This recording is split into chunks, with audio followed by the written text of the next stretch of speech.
Hello and welcome back to the Taylor Seminars where we talk about how Taylor Swift turns life into poetry. My name is Hannah and I'm here with my beautiful co-host Exquisite. Hello. It's me. Hi. Oh my gosh. Oh, that's so good. I should have seen that coming.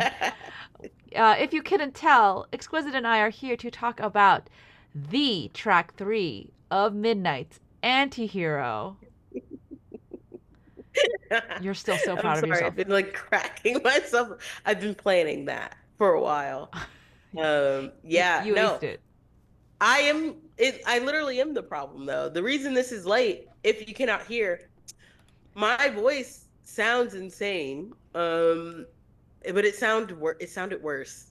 It did. I did. She sent me a voice note. It did not sound good. It was pretty rough. Yeah. But Um, yeah, welcome. yeah, so thank you for being patient. And this song is the lead single of the album, Midnight. It did come out with the rest of the album, but this is the one where she was like, this is going to be the single.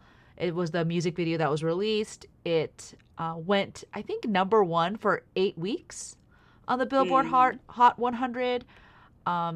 And it, I think it's her, it was kind of like her biggest smash, like single since like Look What You Made Me Do from Yeah, I Reputation. think it outdid both Look What You Made Me Do and what was it, Blank Space. And so, yeah, it was a huge deal. I think, it did. I think yeah, and then I think it's I don't know if it's still bigger than Cruel Summer. Cruel Summer was kind of just the song of the Eras tour, but Yeah. it did show that Taylor Swift was just back on top of the pop world with this very It sad was song. really it's so sad. And it's like one of those things where it's like, damn, she put in a synth beat and we're like, ha ha ha. Then you read the lyrics and it's like, oh my God, Taylor, let me hold you. Which Taylor herself was like, haha, you don't need to feel bad for me. And I don't care what she says. I'll pray for her anyway. Yeah, no, I think she said in that Instagram reel slash I think it was Instagram reel, maybe she put on Hmm. TikTok too. Like it's one of the favorite songs she's ever written. I think she definitely went very vulnerable here, and did it in such a fun, funny way. Even if you watch the music video, you'll see that. And she's like, "Let's everyone laugh at me, haha."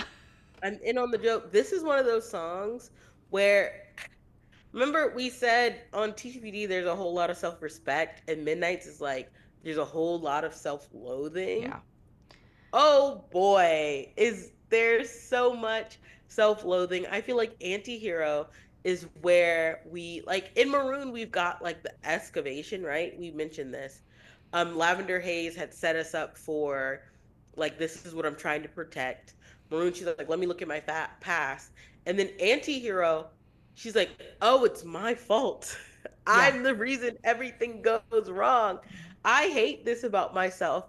Everyone else probably does too. yeah, Well, let's put a beat on it and a catchy hook. yeah. In the behind the song video about this track, she said, "quote She's quote struggles a lot with the idea that my life has become unmanageably sized, like it's too big." End quote. And she described the song as a quote guided tour of all the things she hates about herself. So yeah, it was.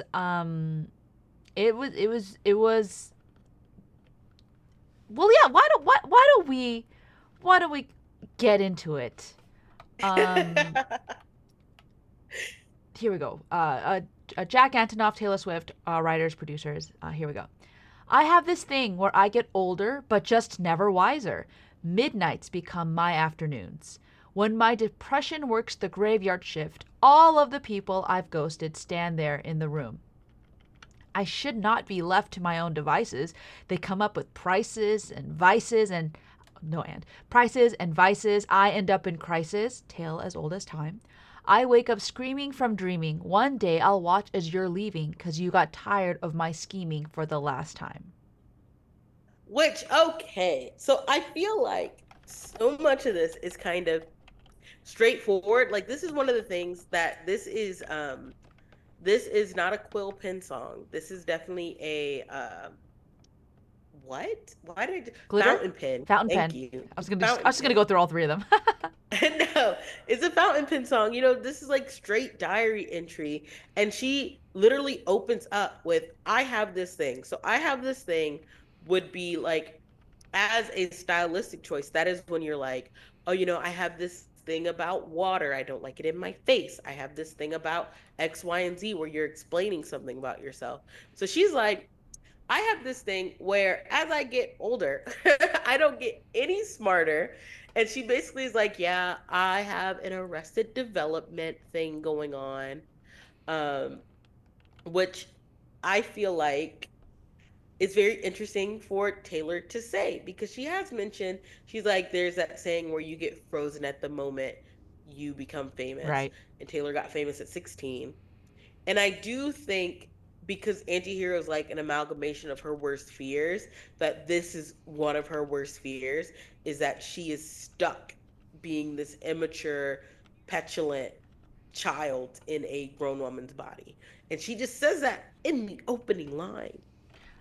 So I think that it reminds me of Nothing New, right? How can a person know everything at 18 but nothing at 22? Like you're getting older, Mm-hmm. but you realize like, "Oh, I still have all these problems." Right? Like I keep running into these traps. There's all these things. The Archer also says, "I never grew up. It's getting so old." There is this Mm-hmm. fear here of like, yeah, being stuck. Get your past frozen behind glass, you know? And it really is, that's like, it's so interesting. So much of this song are like themes of like fears Taylor has had and has mentioned in previous songs that maybe not so blatantly stated, like you just said, like the Archer and literally that nothing new of it all. That she and in this one she's like, let me just lay it all bare and say it in such plain words of midnights become my afternoon. So she's like, I'm up so much. This is like a normal thing for me. Like 12 a.m. is 12 p.m. for me.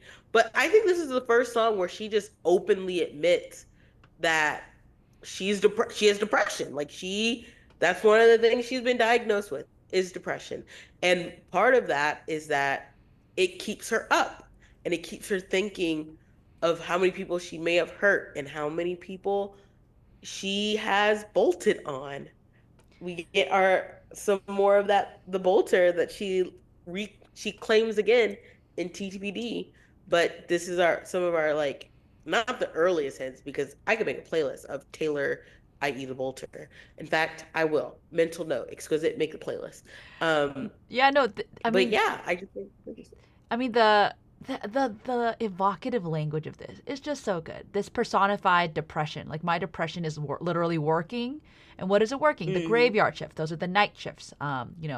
Working through the night, and then the graveyard imagery continues because of the people you've ghosted. They're dead, right? So this Yep. imagery, like those, she is a crafts woman. She is Ugh. a wordsmith, right?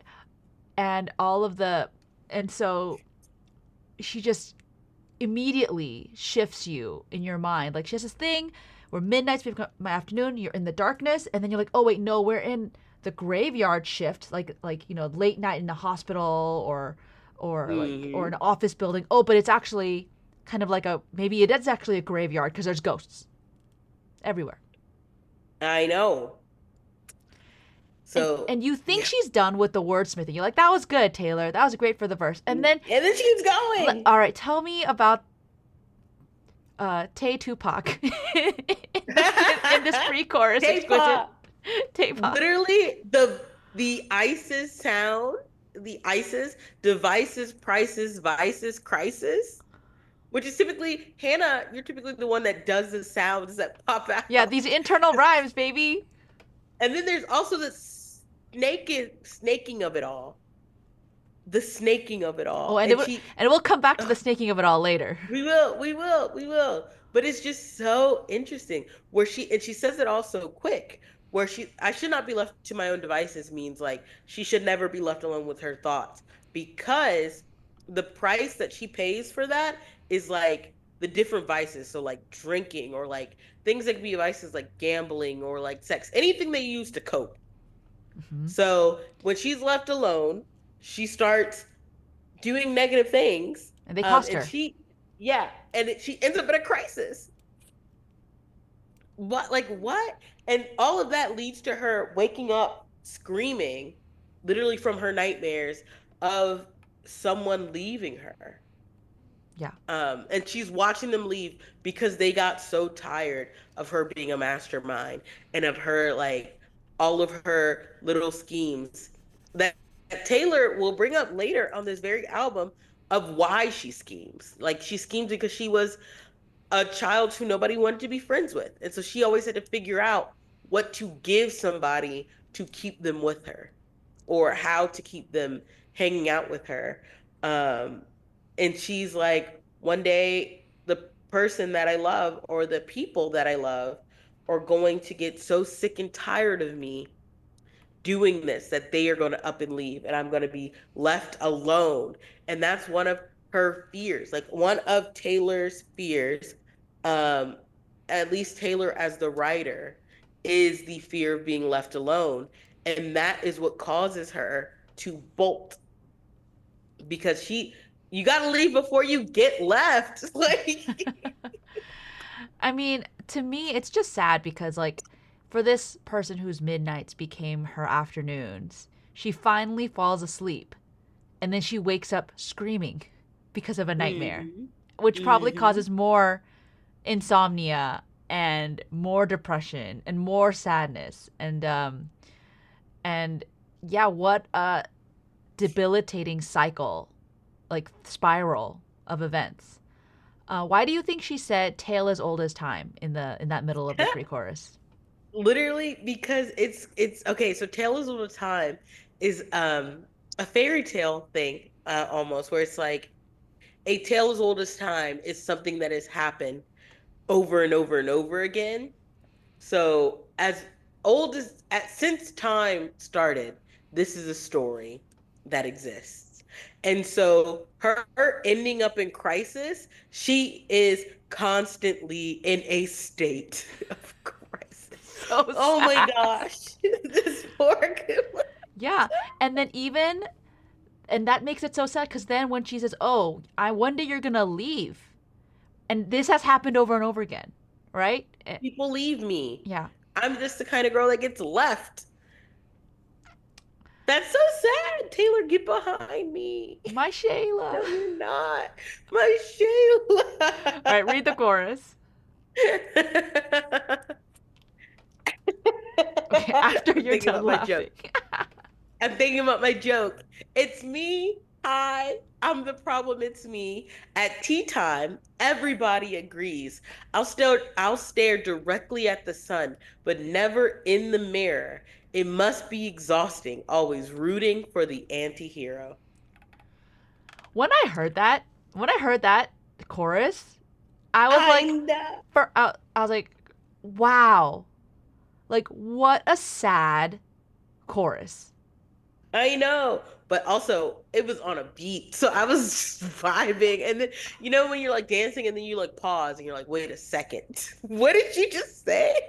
I will say, I think I kind of had that epiphany with Shake It Off. One of my friends, Haley, is obsessed with the song Shake It Off. And she, Hmm. one time, I think I did like on Twitter, I asked, what's a really underrated, sad Taylor Swift lyric? And she, in all seriousness, quote tweeted me and said, Shake It Off. Like, that whole song is very similar to Antihero, actually. Like, nobody likes me. Everybody misinterprets what I say and what I do. And I'm just going Hmm. to shake it off. And the saddest line she said was, shake it off, shake it off. You got to shake it off, right? It's not just like I I am shaking it know. off. She's like telling herself, I have to shake it off. I have to let go of all these feelings because if I don't, then I will, like I will explode. She doesn't say that, but that's her coping is I have to just shake it off. It's not like it's Exactly. so sad. And this is like that sadness but worse. Ugh. No, because like, ugh.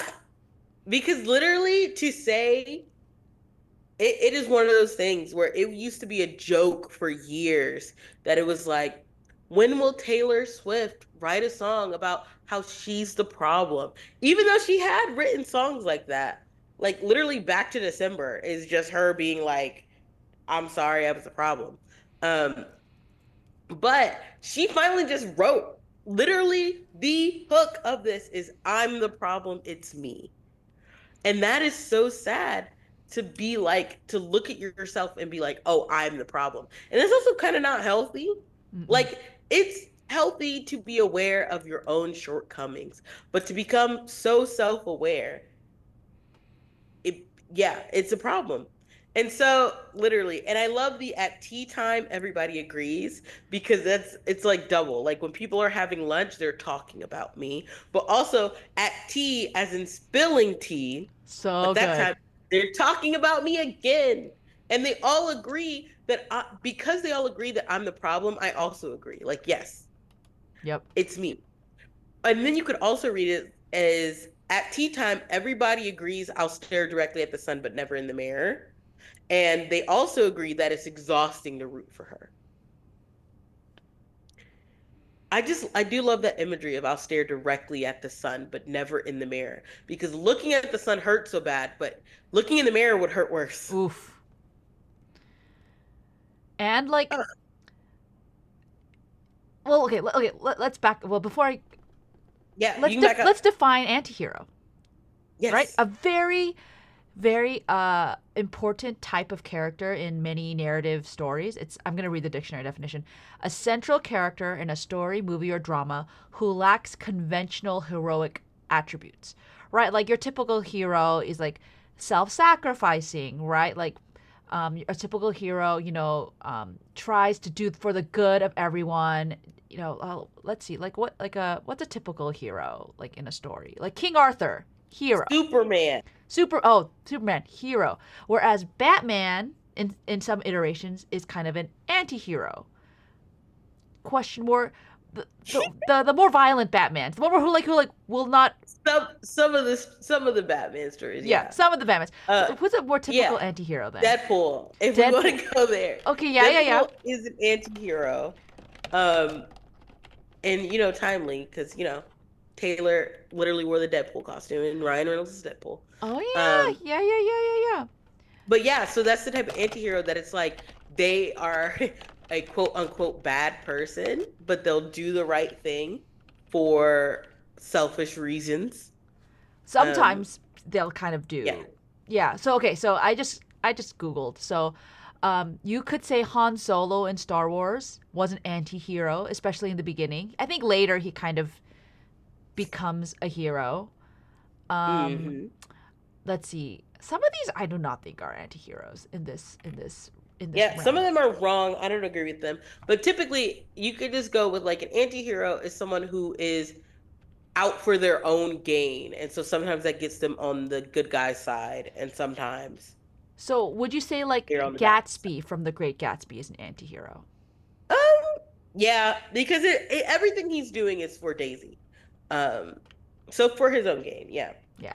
While heroes will like they'll do the good thing for because it is the right thing to do. Yeah. So Um, again, and these aren't evil people per se, right? yeah. They are, but yeah, they're not altruistic, um, and they're not always. Yeah. So sometimes you will be like, you're like not a good person. Like an anti-hero, you would never be like, oh, like that's someone who I would let babysit my child, right? Because they might just walk out, after they'll be like, I'm bored, they'll just walk out. You'd be like, Hmm. okay, maybe like, but yeah, in a lot of, I feel like literature that's very popular, the anti-hero turns out to be redeemable and then becomes a hero, and so that's why it's a little bit, it's hard to write a very good anti-hero. But in any case, going back to the chorus, right? I think another thing I love about this chorus, we're gonna go back to my favorites, the sounds, right? It's me, I'm the problem, it's me at tea time. Everybody Yep. agrees. And then I'll stare directly at the sun, but never in the mirror. Kind of mirror. It must It's be me, me, me, me, yeah. me. It must be exhausting. Always waiting for the anti-hero. Like that scratches my brain and makes this so easy to memorize. But it also makes these insults just flow off your tongue so easily. Like this idea that Taylor is a bad person, or at least a not 100% good person, Hmm. it just spills out like at tea. Literally. And you have to think, like, in her own history, in her own history, when 2016 happened, everybody's like, she is the worst person in the world. And actually, we're gonna get into that literally a little later. Yeah. In fact, Hannah, why don't you read that next section? Because I have thoughts. Sometimes I feel like everybody is a sexy baby and I'm a monster on a hill. Too big to hang out, slowly lurching toward your favorite city, pierced through the heart but never killed. Did you hear my covert narcissism I disguise as altruism like some kind of congressman? A tale as old as time. I wake up screaming from dreaming. One day I'll watch as you're leaving, and life will lose all its meaning for the last time. Ugh. So, the things I have to say. Taylor always has a song with a line that rubs people a little weird. They don't understand it. They don't like it, even though half the time that is the point. And this one is this sometimes I feel like everybody is a sexy baby. It made sense to People me did first not listen. like that line. I was like, one, if we were just going like if we're going exaggeratively, that is not a word. Let's say hyperbole. It's like everybody is so hot and young, and I'm this old decrepit monster on a hill. I'm over here and I am just disgusting, and they're all youthful and spry. I've also seen other interpretations of the sexy baby that has to do with that what is it? What's that TV Oh, show? 30 Rock. Yeah, the 30 Rock joke about the sexy Yeah, baby. I looked it Um up. Yeah, apparently Liz, who is played by Tina Fey, tells somebody like drop the sexy baby act, and then the person responds, "The whole sexy baby act isn't an act. I'm a very sexy baby." And like um it's funny because it is like an act. But anyway, like it's still this idea that yeah, like that women are meant to be like sexual creatures but also mhm. be very young and youthful and not be naive and not have agency. And so yeah, it's a great, it's got so much packed into just two words and everyone got mad about it. Yep, as they are want to do. But they miss this second part of, and the part that goes with it is, and I'm a monster on the Yeah, hill. it's like an SAT question where you just have, it's like a, you have to, it's like a compare and contrast or like, Connected. yeah, it's connected. Connected. She feels so bigger than life. And she even says it too big to hang out. Yep. Which every time I hear this line, I get so sad because I think about Mean and how she says, someday I'll be big enough so you can't hit me. And she's like, even though I'm bigger than this town, I'm still struck through the heart all the time. Yeah.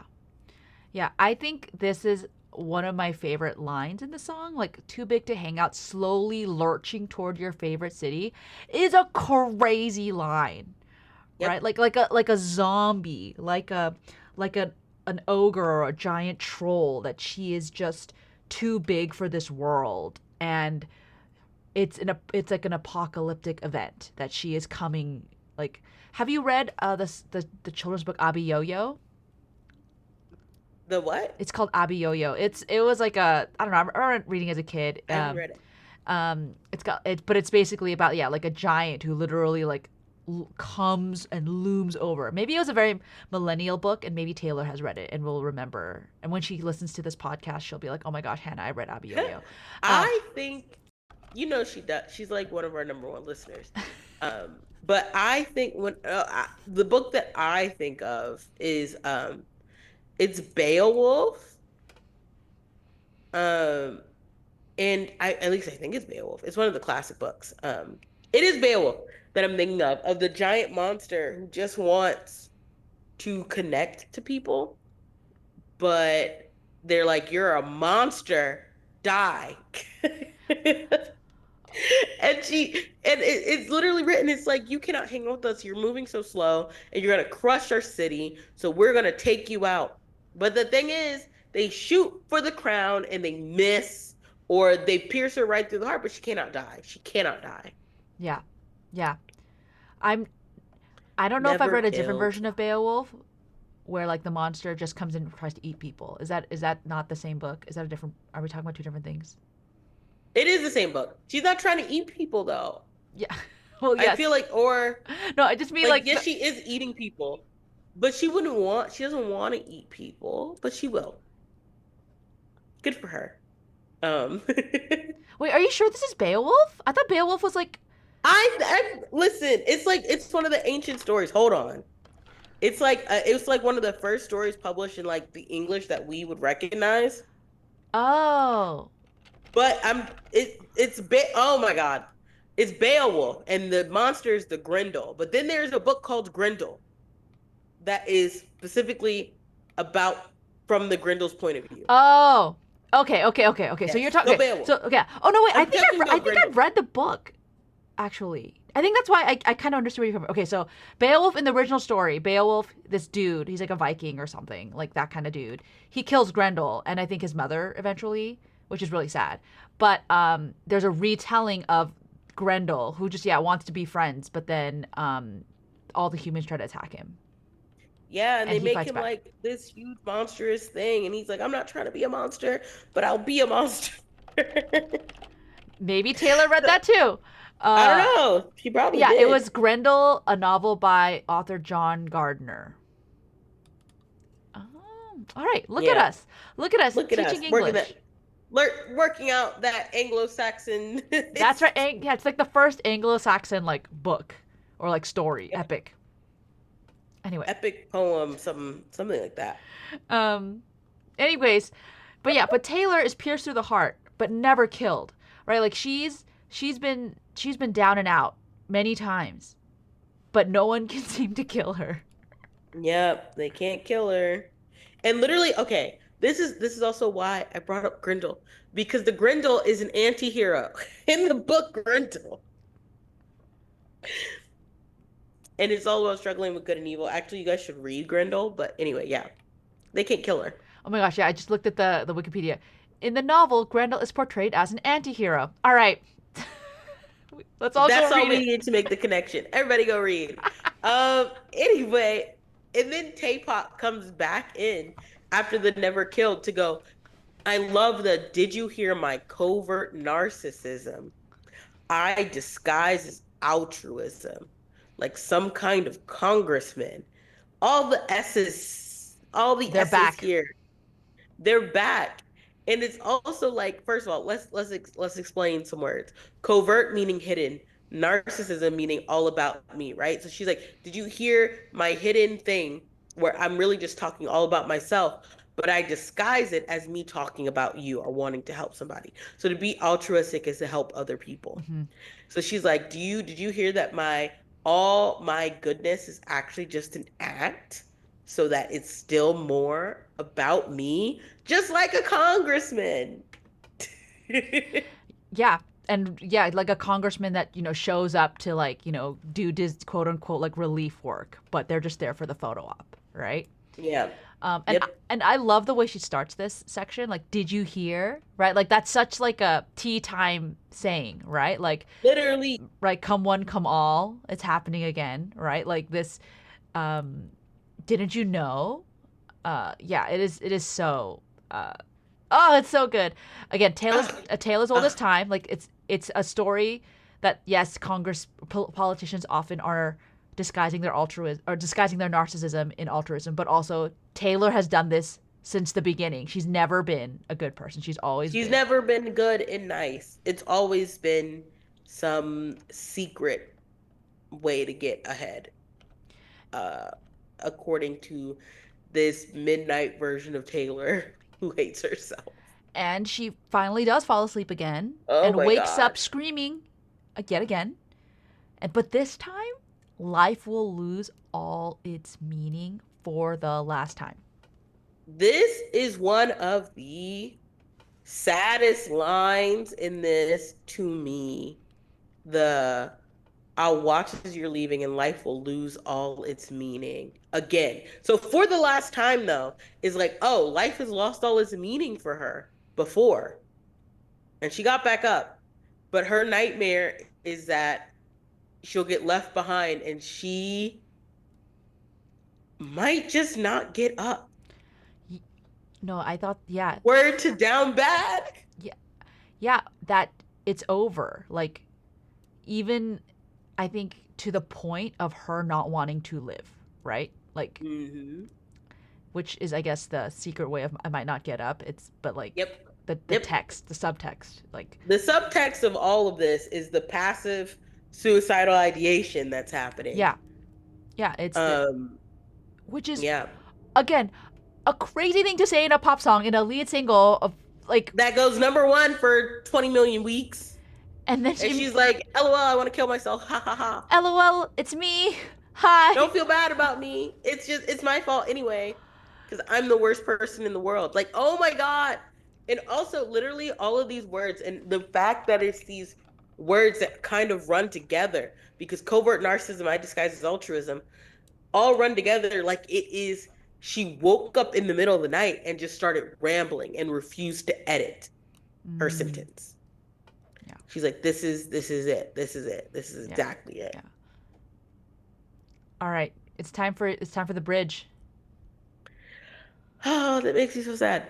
I have this dream. My daughter-in-law kills me for the money. She thinks I left them in the will. The family gathers round and reads it, and then someone screams out, she's laughing up at us from hell. Like in her dream, and this is not even like she keeps saying dreams, and these are nightmares, that even her family in the future, whatever family she has, but also this is one of those things where we Taylor is like passively telling us that she dreams of having children. Mm-hmm. Um, but that those children will grow up and only want her. They only want her for her money to the extent that they'll murder her for it. Which we see in the music video. In the music video, Yep. it's like heavily implied that one of the children's spouses pushes her or kills her in some way. Um, I just looked it up. Presumably being pushed off a balcony. Yep. And And that all of they'll her children in the music video, each of them like exploits her legacy in a different way. Chad writes a book called Growing Up Swift and records a podcast called Life Comes at You Swiftly. Preston uses Taylor's name to gain entry into a country club, and Kimber wears Taylor's outfit and hair from the Fearless tour in 2009. like she's so scared that everyone around her is just using her for some kind of gain because she's actually not a good person. So nobody would be around her if it wasn't for the money or the fame or all of this. Um, which makes me want to talk about the verse that is in the the bleachers version. Oh, The yeah, yeah, yeah, yeah, yeah. the bleachers line. Jack's little line that is it happens at the right before the covert narcissism. The second verse, and he goes, sometimes I feel like everybody is an art bro lately, and I just judge them on the hill. Too hurt to hang out, talking shit about your famous baby. Pierce through the heart of 90s guilt. Maybe I'm the problem, it's me. Which, Jack, you are so funny. He's so messy when you think about it. This is Like Jack with the Antonoff. all the hindsight we have. Yeah, Jack Antonoff. With the hindsight we have, reading that verse tickles me because too hurt to hang out talking shit about your famous baby. Are you making fun of me with some esoteric joke? But yeah, I just wanted to read that because we do have another verse. Yes. And that's the one that version that also has the Taylor you'll be fine kind of uh Yes. commentary from him, which I think was really cute. Um I do think it's really cute that in song she has someone on the outside being like, you're gonna be fine. It's okay. Like you're not. a hateful, spiteful, nasty person, despite any art bros that are talking shit about you and making you feel like this. Going back to the Yeah. bridge, I do think it's also really sad that her children don't think she's in heaven because they all think she's a bad person. She's laughing Yeah, she's up laughing at at us us. from hell.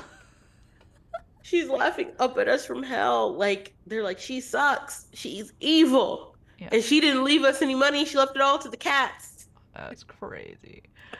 Um, When I heard that verse, I said, oh my God, Taylor has watched Succession, and Taylor has also watched Knives Out. The first Knives Out. yeah, which is Because that's basically what happens.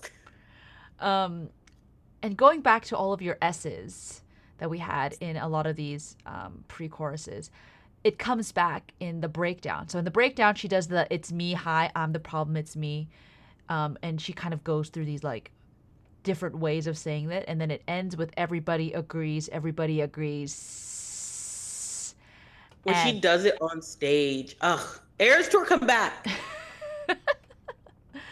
yeah, but it's this idea of like, yeah, this, yeah, like she's a snake, right? She brings that back. Like maybe I am a snake. Oh, Taylor. Yeah, this song is so self-loathing. Like, my goodness, you ever hate yourself?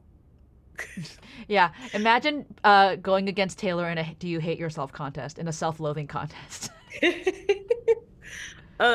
Especially 2022 Taylor. Yeah. Oh boy.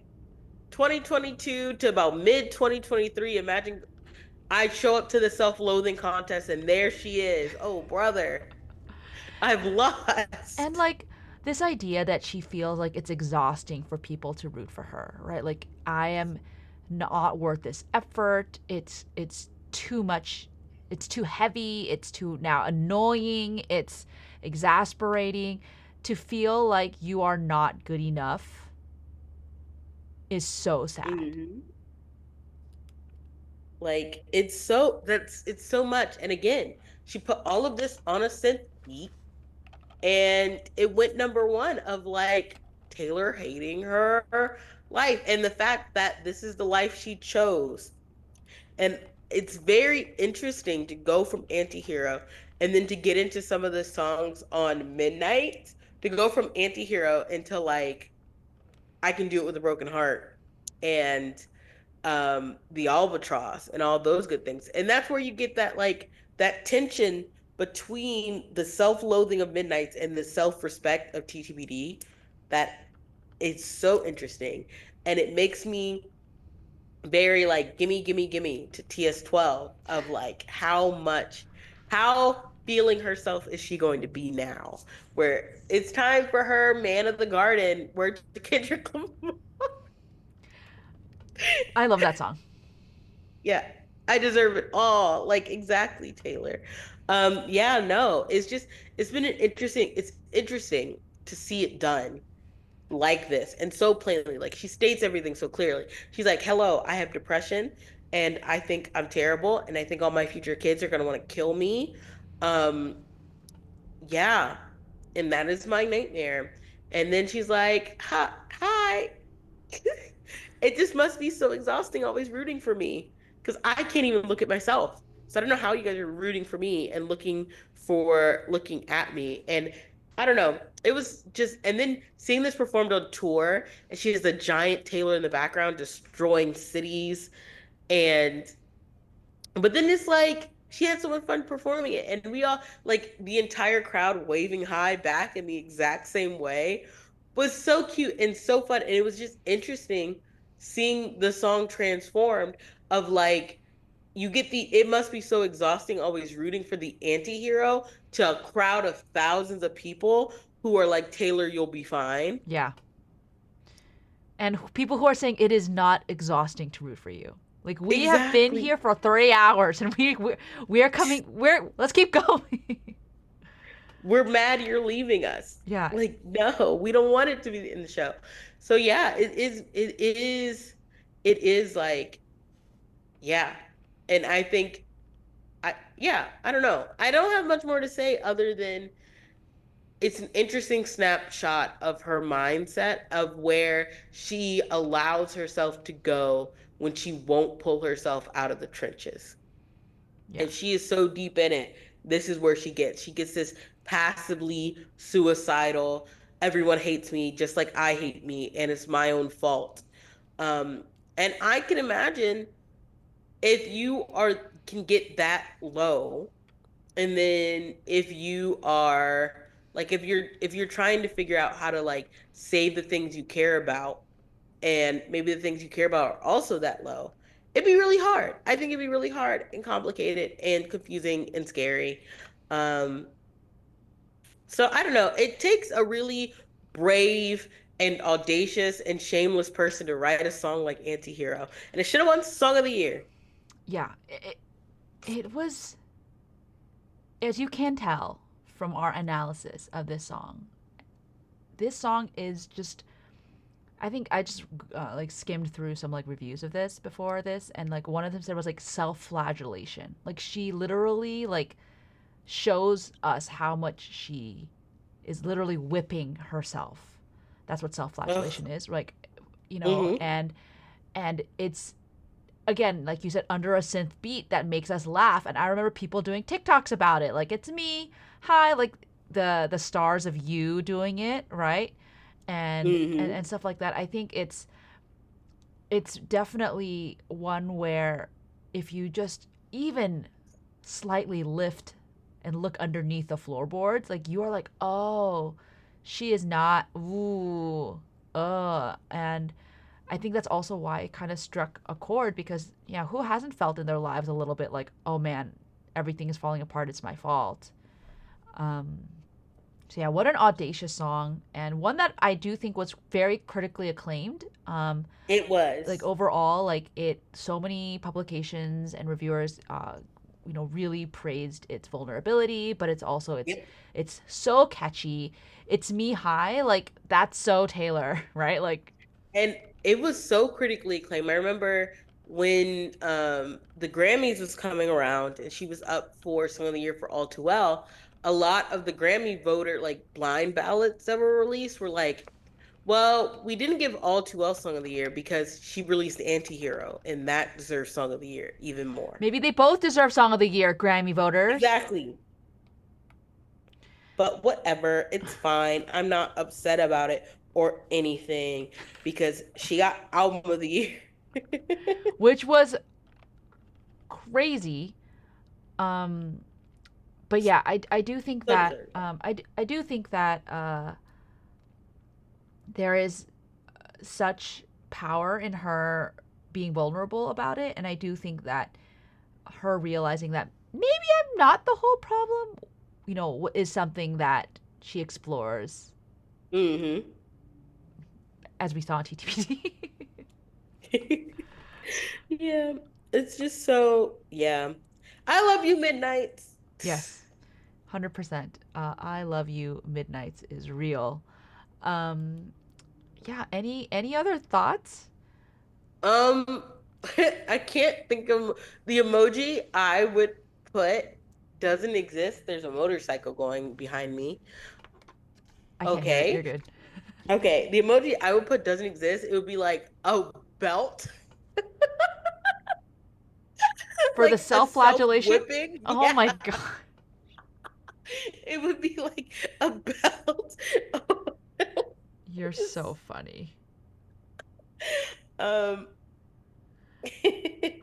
Um, yeah. Uh, let's see. I mean, it could be as simple as a ghost, right? It, yeah, it could be a ghost.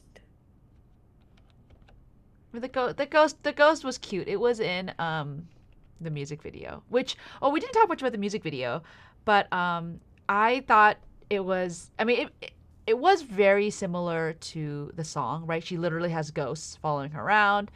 Mhm. She has herself show up at the door at the first It's Me High, and get drunk and smash things up, gets pushed off the bed, struggles with her self image.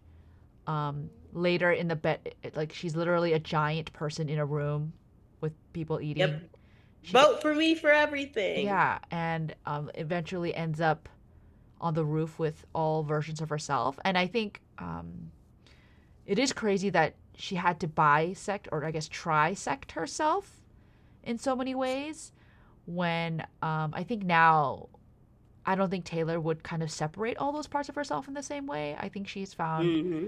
that she can be this giant superstar, but she is still also just a girl. Um, and she can be happy. Trying. This is me trying her best. Yeah. And she realizes, her best is enough. And also, in the albatross, she's like, maybe I am big, but because I'm so big, I can help the people I care about. Yeah, I can spread my wings like a parachute. Hmm. I love that. Ugh. It's just so crazy that baby Taylor was like, someday I'll be big enough so you can't hit me. Just to discover that when she got that big, the hits hurt even worse. Literally. Anyway, what a way to end. I know. Wow. Well, we hope you guys enjoyed this song analysis as much as we enjoy the song. We will be back next week with something a little lighter, Snow on the Beach. And yeah, please leave us a comment. Talk to us with hashtag Midnight Seminars. Send us a tip on Ko-Fi, and we will see you soon. Thank you for being so patient about this episode. We love you Yes, thank guys. you.